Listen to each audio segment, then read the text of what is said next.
Welcome all. My name is Nat. What we are going to do is tell you a little bit about us. For myself, I am on the autistic spectrum. I have many special interests, just a few of them. My biggest one is I probably know everything there is to know about the Beatles, in particular John Lennon. Over the years, I've been obsessed with the Beano and British comic books. When I was even younger, I was obsessed with Pokemon, probably still a little bit am. And before then, rocks and sticks, which sounds like a weird obsession, but it was. I am going to ask you what your special interests are, but hold tight. We've got a lovely team today. We've got Jess, we've got April, and we've got Kinga.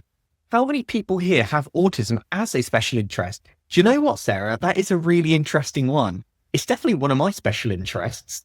And I guess it's because you have something so personal. I love rabbits. And I used to have my little toy bunny when I was younger. I guess that has translated into building rabbit houses. So you can see how these things develop. We are mostly going to be talking about autism today because that is part of the official criteria of autism to have special interests. It's been in the new revision of the DSM. It's as explicitly mentioned in the ICD, but it is still kind of part of the traits. What is a fixation? What is an interest? What is an obsession? When is one positive? When one is negative? What impact does it have on day-to-day life? Sarah says, almost all autistic people I know are very interested in finding out as much as they can about autism. Why not? We're curious beings. We want to know as much as we can. Oh, here's a picture of me. And as talking about special interests, I did a TED talk on autism because it's a special interest. So you are very right on that. It's saying that on average, people typically have about 2 special interests, but it can be up to 9 obviously it can be limitless, but on average, I guess that makes sense because if you have too many special interests, it's probably no longer a special interest. Special interests also last for about 13 years on average in terms of what would count as a autistic interest. If it's something that's only a couple of weeks or a couple of months, then that's normally like a fixation, which is more related to ADHD. What is the purpose of today? It is to celebrate and raise awareness of autistic special interests. These are different to conventional neurotypical interests. They are much more intense and they do come with baggage, but they also come with amazing abilities. Hiding our interest is definitely a form of masking that a lot of us do. Because when you get us talking, we'll typically find one subject and talk about it until the cows come home. The cows never come home. So people get absolutely sick of us. And that can cause a lot of social isolation. This is why we are going to be looking at it from all the different perspectives. The definition is intense passion that brings joy and meaning to autistic individuals. I think that's a nice way of talking about what we mean. Our brain naturally gets gridlocked on things. Let's face it, there's a lot of times when that can be quite a negative thing that can cause distress, but there is joy in it as well. When you look at people who are like prodigies or savants, people who have made great change in the world, it is normally because there is this interest that never dies out. In terms of prevalence, about 75 to 95% of autistic people have a special interest. So pretty much everyone. I'd be curious if any of you feel that you do not have a special interest. Autism, in a nutshell, is difficulties with social communication. With special interest, that would translate to not knowing when not to talk about them. And repetitive behavior and sensory sensitivity. So repetitive behavior is going on, being so obsessed with something in a positive way. And sensory, I could see how all these things naturally lend themselves to unique hobbies. Matthew says, when I'm working on my special interest, I feel like I'm in a flow state. So it's almost therapeutic apart from the passion side. Yep, that's absolutely true to a lot of us, to be honest. Oh, Nicole says, we fall in love with things. Infatuated is the most autistic emotion. I like that as well. We definitely do. A lot of people with autism will either have an imaginary friend, will have a childhood toy, will have a TV show that they love, but where other children might have a variety or multiple, autistic people will typically be all in.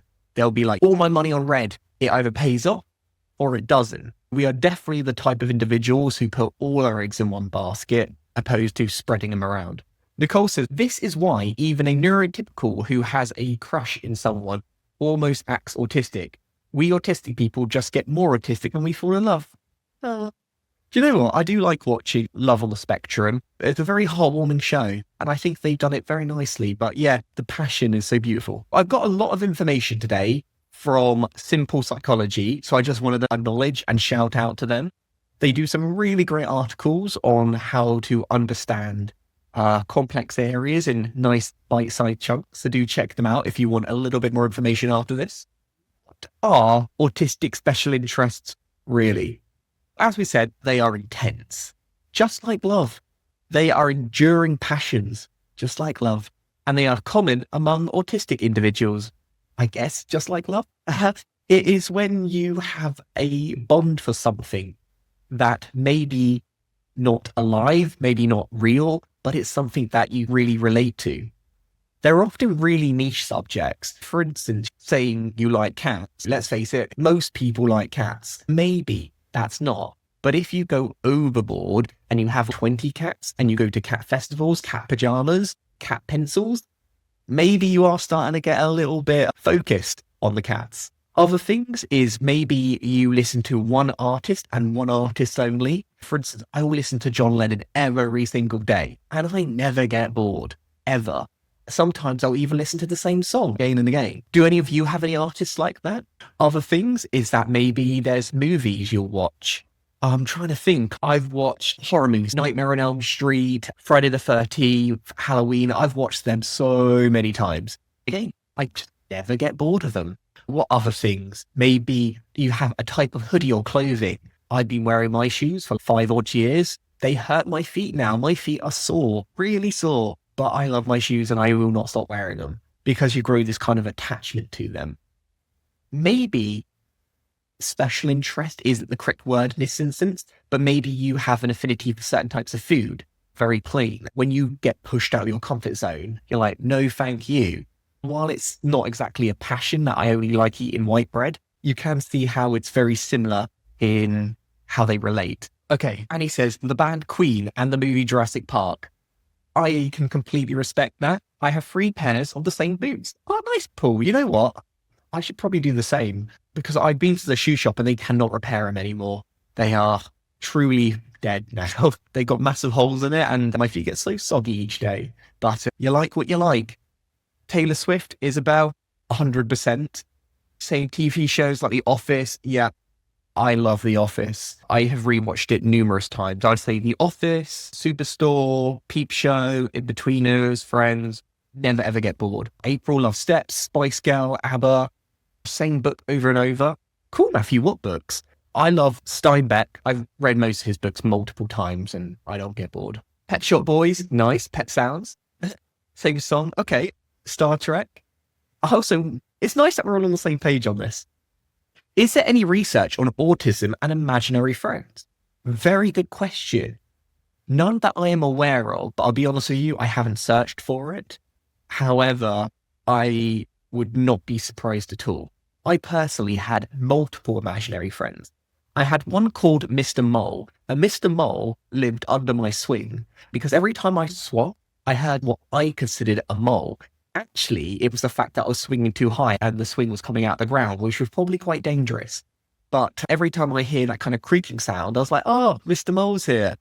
I also had a pet gorilla who, whenever I go on car journeys, he would run alongside the car. I think we naturally have very strong imaginations and we are less restricted to social norms. Where other people would say, maybe I need to make small talk, I'll be looking out of my car window at a massive gorilla running after the car. And I felt no shame. Oh, yes, April, you are right. Beach Boys album. Though it is a very good album. What about imagining worlds and daydreaming? I have very similar scenes that I dream about, and I have done so since I was very young. This is going to be anecdotal, but I do see it being very similar, how the brain gets fixed on something and it repeats, where other people will get bored and move on, is why I find the link between autism and ADHD so fascinating, because a lot of us will have both conditions, but actually they are quite contradictory of each other, where one is about intense short capacity, the other is about an intense long. Yeah, thank you for these, really interesting. Oh, Donna likes to continue her dreams like a soap opera. I have definitely had dreams that I have had throughout my life and they repeat all the time. Maybe one or two little things will change, but yeah, it is fascinating. It's definitely something for more research. But I want to know what comes to mind when you think of special interests. I'm not going to ask for your ones just yet, but I just want to get an idea. Are we like positive words, negative words, neutral words? For instance, you might say passionate or you might say obsessive. I'm just curious to get a feel of the room. Ah, Chris likes to write sci-fi stories. I like that. Oh, Paul says passion. Oh, we got obsession, computers, trains. Yeah, again, what is it with autism and trains? The only research I found on autism and trains is that a lot of people who are obsessed with trains came from an era when Thomas Tank Engine was really popular. I don't know if Thomas is still popular now, but the obsession with trains and transport in general seems to be an enduring love of the autistic population. Don't get me wrong, it's a stereotype, but there is some truth in it. Fixation, trains, lol, limited interest, infatuation, all in, nice, specialist subjects, knowledge, deep, unconditional love. Oh, that sounds really nice. Trains have carriages in a nice order. Yes, and actually, Tom, there is like about that. Trains are very logical. It's possible to understand every single thing about them. While that is a tall challenge, there is an area that is not infinite. So I could see there is a pattern to trains. They're always delayed, but in theory, there is a pattern to them. Yeah, timetables. Thanks, Nicole. In your minds, what are special interests? Are they typically short-lived hobbies, long-term passions, or casual interests? I've already said this, to be honest, but it's just good to check in. You've got it all right, by the way, so great. Casual interests are normally what neurotypical people will have. You know, like, I like it. I like a bit of Spice Girls. I'm not obsessed, but it's all right. You'll probably be interested in them for several years, but maybe you'll also like ABBA. I don't know. During lockdown, I loved woodwork. I was building everything, but then I got bored and I stopped. This is more related to hyper-fixation and ADHD.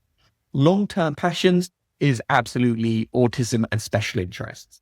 It's not to say you can't have them if you're not autistic, and if you have a special interest, you clearly must be on the autistic spectrum. Not at all, but it does mean that there is a higher likelihood. Yep, very interesting. Now, I want you to put a little pin on which one of these most connects to your special interests. Because while I did say that special interests are very niche, there does tend to be patterns. First of all, we've got technology, programming. Don't get me wrong, a stereotype, but a lot of autistic people do like technology because, again, it's something which you can become an expert in, but it also has like a finite amount of what you can learn, arguably. Factual history, no one's liking it. See, I love science. I love learning about it all the time. And it's something which there are definitive answers to some extent. Collecting toys, stamps, crystals. Yep, trying to think of toys I've collected in the past. I collected lots of little Pokemon toys. I had a lot. Animal, special interest, behavior. Yes, I like that. Oh, a lot of you like drawing. Yeah, I was obsessed with drawing, particularly anime. Anime and autism. There's another link for you. Why? Tell me. Maybe it's because the stories are particularly interesting. Maybe it's because they demonstrate social norms in a way that is different to the Western world. Let's see what some of you are saying. Technology is logical. That definitely could be it. Mine is culture. Oh, nice, LaDonna. Nicole would put animals and art. What else have we got? Oh, Matthew says, definitely language and literature for me. I'm better at picking up on dynamics and emotion between characters in a book than I am in real life. I could see that, to be honest, because it is written down. You have time to process it. You have time to read between the lines quite literally compared to a people, which is all fast moving. Paul says, I collect train station stamps in Japan. I think, Paul, that's a great example. That's really niche. Gee, I love trees. Nice. Are you able to name all the trees? I was like that with plants, to be honest. I went through this real phase of being able to just be obsessed with every single plant that rabbits could eat. A lot of my special interests, says LaDonna, are connected or driven from each other. Okay, so they can bounce off of each other. Okay, we're getting somewhere now. We're building up a good picture. Technology, animals, music, knowledge, collectibles, sensory play. These are just a few of the most common interests. Now, I want you to describe your special interest. Tell me all of them. I want to know them as niche as they possibly are. What are you interested in? What are things that you can talk about that maybe other people just aren't interested in?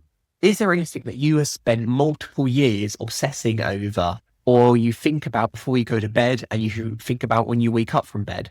I'll definitely put the Beatles. Cats and magic, magical cats. I think magic's a really good one as well.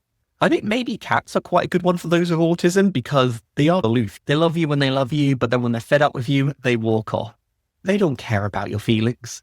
They just care about those precious dreamies. Crochet, nice. Japan is definitely the number one. Japanning is my pastime. I like that. Trains, technology, ceramics, psychotherapy music, but suddenly no more cats. Interesting. Did the cats just suddenly stop for you? Taylor Swift, nice. I have a book of Taylor Swift facts, not so much now, but I was obsessed with the Gorillaz. And when I say that, it was definitely for about 10, 13 years plus. So it still counts as a special interest, even if that has molded and changed over time. Queen, also crochet, games that involve collecting things. Nice. Yeah, I also like those games, actually. Animation, art, film, photography, girls' comics. That's clearly April. My cats care about me. I'm sure they do. I love cats too. Long story short, when you have children, be careful what you give them because that is very well what they might become fixed on. Animal behavior, especially cats and dogs, nice.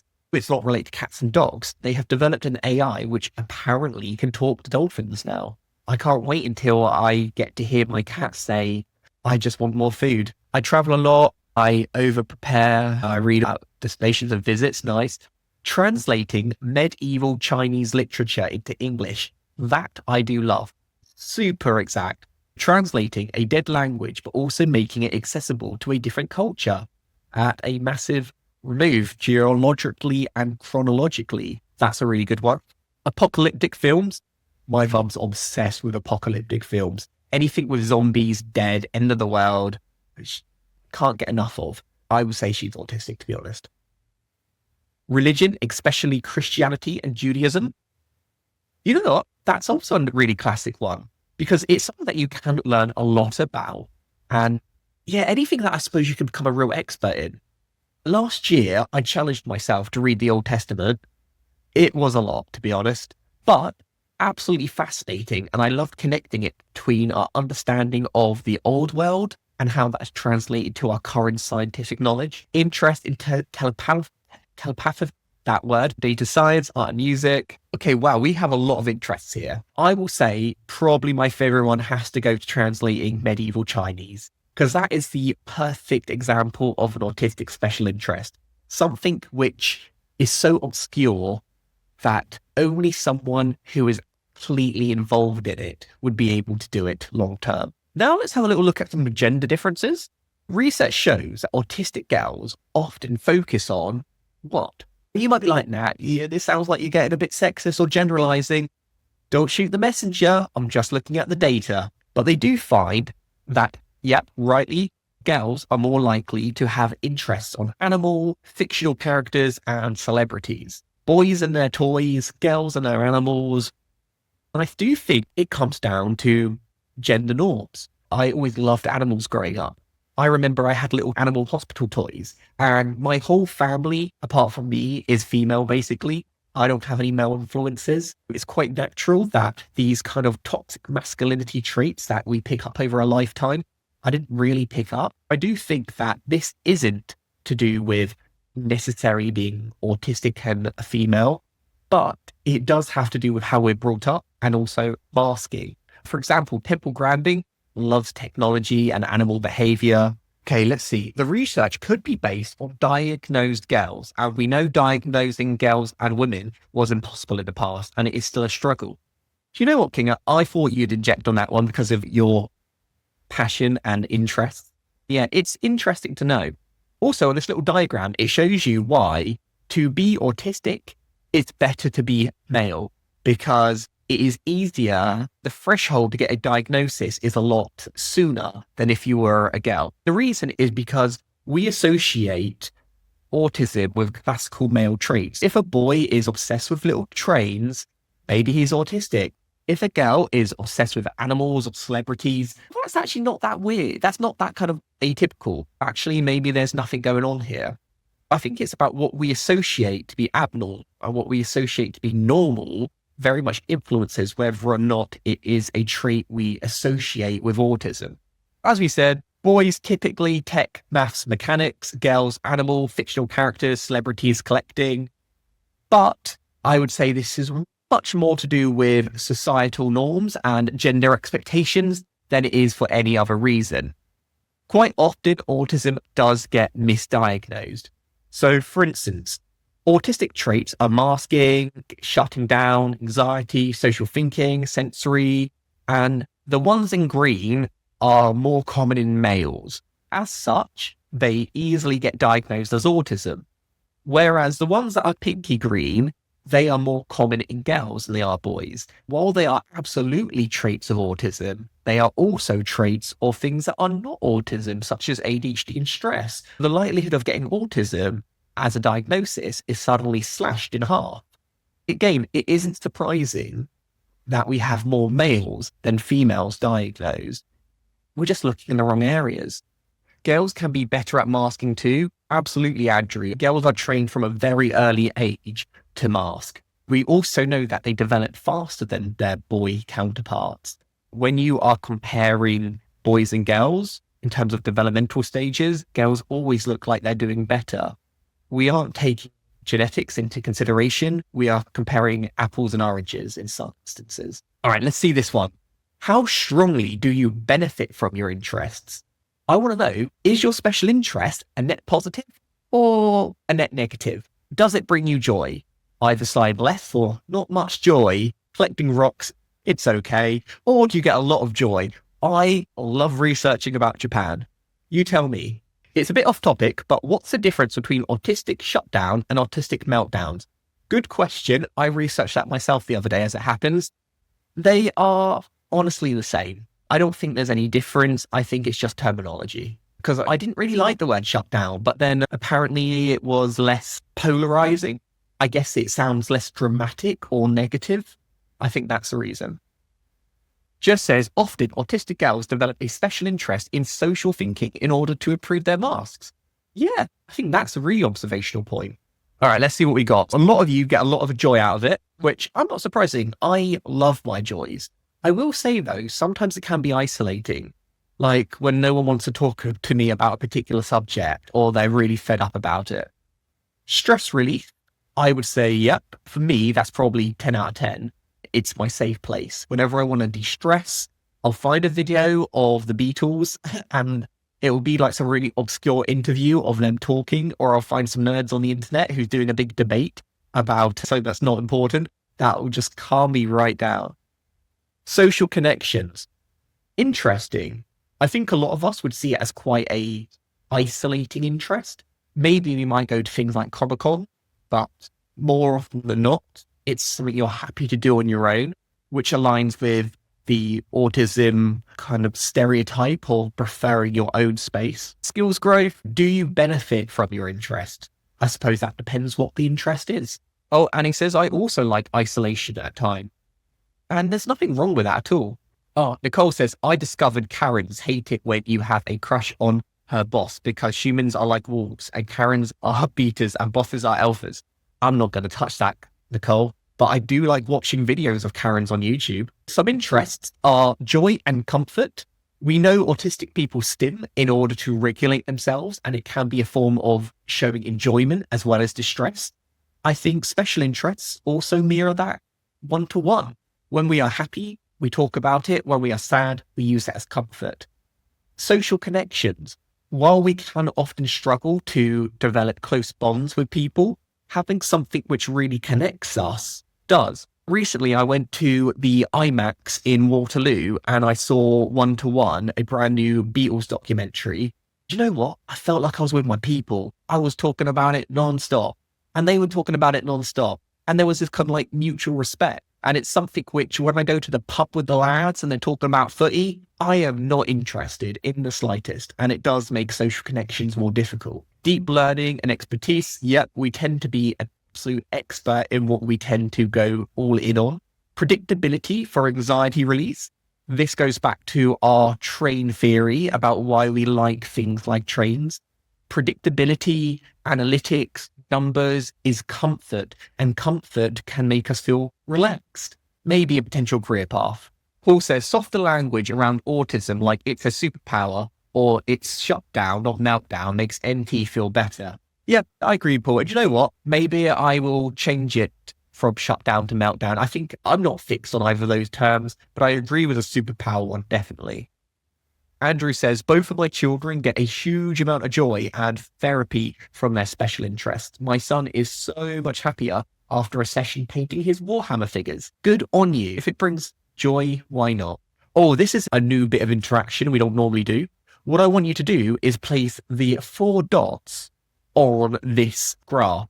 It says, place the following challenges based on frequency and impact. In terms of your special interests, in terms of isolation, how often? If it happens all the time, I'm always isolated by my special interest, you might put it on this quadrant.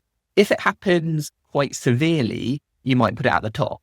Matthew says, I thought meltdown was more emotional and shutdown was like going into standby mode. Do you know what? Honestly, I don't know if there is a difference, but I will look into that. I believe what it will do is whatever you guys put down there, it will do the mean, like the average. What we've shown here is that when we think of autism, we think of one or two things. Actually, it's a lot deeper. There's more autism than we ever give it credit for. Isolation, while you are all doing this, I'll just give my personal perspectives because we've got a lot of different data here. Isolation, I would say middle for there. Okay, task switching. Does it mean I find it difficult to move subjects? Yeah, I would say very much and probably all the time. Social stigma, I'd say there's not much stigma to what my interests are, but I can imagine if you're into something that is, I don't know, let's say anime comics, maybe people who think they aren't super cool might isolate you potentially, but then again, they are cool. Distractions. All right, that's interesting. I've not used this one much before. I feel as though I've had to focus my special interests on navigating the neurotypical world so much that I've not had time/energy to truly invest in joyful special interests. That is also a very good point, that maybe our special interests aren't always enjoyable. Maybe sometimes they are survival. I'd wonder if anyone else has ever had that experience also. So some common challenges is isolation. With neurodivergence, it is never a superpower. It is never a weakness. It's always a mixed bag. The same can be said with interests. Something that can bring you community and can make you feel relaxed can also increase bullying and isolation. Once again, that's a society problem, but it is still one that we have to deal with. It can make switching tasks difficult. Say you're talking about something with someone and then they change the subject so they're interested in. You might find it difficult to be like, yeah, I don't really care about that. You're thinking that. There's nothing in your brain that is malicious, but if you just want to talk about what you want to talk about, because that's what brings you joy. Stigma and support barriers. Maybe what you're into may not be the most conducive to your overall development. I'm trying to think of some examples for that, but let's say you are fascinated by knives. That could scare people, even though for you, it's just a hobby. Maybe you are fascinated by World War II and everyone thinks you are old before your time. People are people, but I would say we don't get to choose our interests. Our interests choose us at a very early age. Another new bit of interaction today, because we like to mix it up a little bit. You've got 100 points and I need you to allocate these in terms of how helpful they are. We talked about the potential negatives of special interests. Now I want to talk about the potential positives, benefits. Which of these brings the most benefits to your overall life? Scheduled interest time. Do having an interest mean that you put more time into your interest? So you put it as more of a priority? Integrating interest into work or study. Do you feel that you are more likely to find a job you actually enjoy opposed to a job just for the sake of earning a living? Life interest balance. Oh, that's a nice one. That you feel that it gives you a better balance in life. Clear communications, nice. I like to think there are way more benefits than negatives. Whenever I've looked at other jobs, to be honest, I cannot do a job I am not passionate about. I do not have it in me. And while that does make employment more challenging, when I find a job I love, I am more likely to be dedicated and passionate towards it. I do see that a lot in the autism community. We are ridiculously underemployed. However, when we do have roles, we tend to have a really long stint, maybe multiple years in a job, where other people are jumping all over the shop. Oh, let's see. Do you think that being diagnosed with ASD, or once you know you are autistic, allows you to take a break from trying to fit into the neurotypical world and actually have a green path to drive into your interests? I do think it takes away the mystique of potentially being weird or an outcast or something sinister. It does essentially allow you to say, this is part of it. It's normal. And that is why I am very pleased that in the most recent text revision of the diagnostic manuals that they do acknowledge special interests. You also say, I wonder if special interests are more possible when you know you are autistic. I think you are more open to the idea of following your passion rather than avoiding your passion. Matthew says, I've definitely always been happier when I've been able to integrate my special interests or some aspect of that into my job. If there's a total disconnect, I can't and have gone into burnout. And this is why when employers are like, you can't pick and choose what you do. Trust me, if you're able to tailor someone's role to someone's interest, there has been many studies to prove that people are harder workers, that they get better output, that are less likely to burn out. This is a great hack for how to get the best out of your neurodivergent staff. This isn't about tailoring to their whims and all their wishes. It makes business sense. Other things you can do to support special interests is to validate them. It's okay to be passionate. When you're younger, being a nerd or a geek was the worst thing ever. But I actually am super proud to say I'm a nerd. Do you know why? Because what is a nerd? A nerd is someone who is passionate about something. A nerd is someone who actually gives a damn about elements of their life.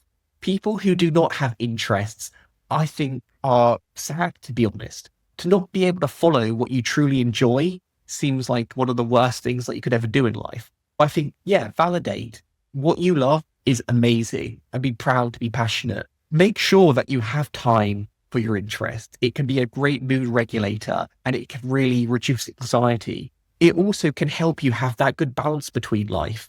You know what they say, all work and no play makes Jack a dull boy.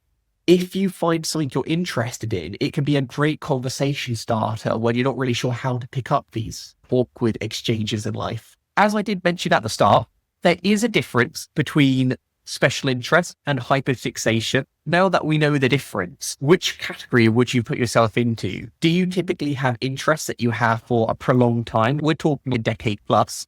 Or are you someone who has really short bursts of intense interest, but then easily get bored? Do you have a mixture? We are finding that to become more and more common these days. It doesn't necessarily have to be a contradiction. All the ADHD, while not an official term, is 100% on the rise in terms of the amount of people that are resonating.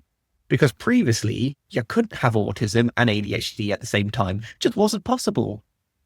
But now you can.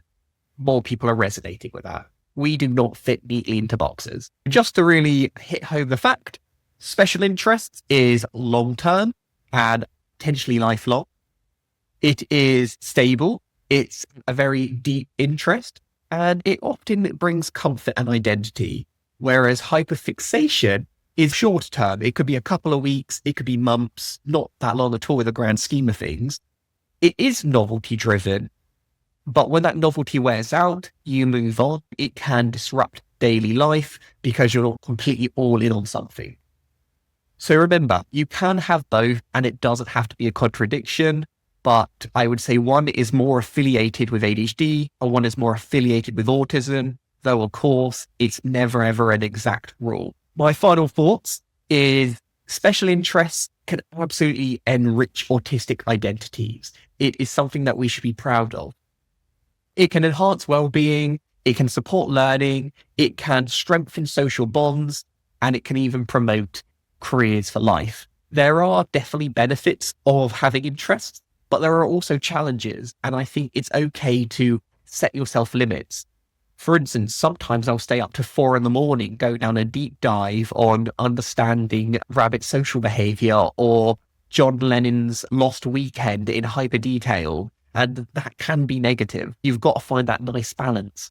I think ultimately the key word today is balance, because if you find a way of balancing something effectively, it doesn't have to be something you can be ashamed of, but it can be something that can really promote your career and understanding. Let's say you have a special interest and you want a job that actually supports that special interest. We need to get you a job that matches. However, just because you find a job that actually matches what you're into doesn't mean it's going to be plain sailing. The workplace needs assessment can be really good at making sure you have what you need to succeed. And you do not need to be diagnosed in order to have an assessment. This is something to look into if you're in the UK and you want support in the workplace. Any questions whatsoever? Let me quickly check the comments before we move on. Paul says, me and my wife have been visiting Japan since 2019. So halfway through the average 13 years. Do you know what, Paul? I believe you're probably going to make it. Japan, it has so much detail. I don't think I'd ever get bored. Another special interest I have, which is another niche one, is Game Boys. I don't even game that much, but I like to learn everything about one tiny subject. And Japan has so much interesting knowledge about really unique game culture. Paul also says, I think that since getting older, help and not caring what people think and embracing special interest, 100% there. Oh, and Nicole has an imaginary friend panda. I often like to put my little bunny costume on. Can you have hyperfixation and not have ADHD? Absolutely. ADHD is a combination of characteristics that might cause distress in day-to-day life that a diagnosis may be able to support you with, but you could absolutely have hyperfixation. It's like you can be depressed and not have depression. I wonder how early life traumas affect and impact the special interest. I wonder that too, but I would imagine quite heavily, to be honest with you. Do subscribe to our YouTube channel. We're almost at 10,000 and you can watch today's recording. Woohoo! We are done. And I think I've managed to hold it together to the bitter end. I hope you have all found that useful. And thank you so much for sharing so many personal bits of information. Oh, thanks, Annie. I really appreciate it. Thanks, Chris. Great to see you as always. Anyway, all, have a great rest of your day. Bye all.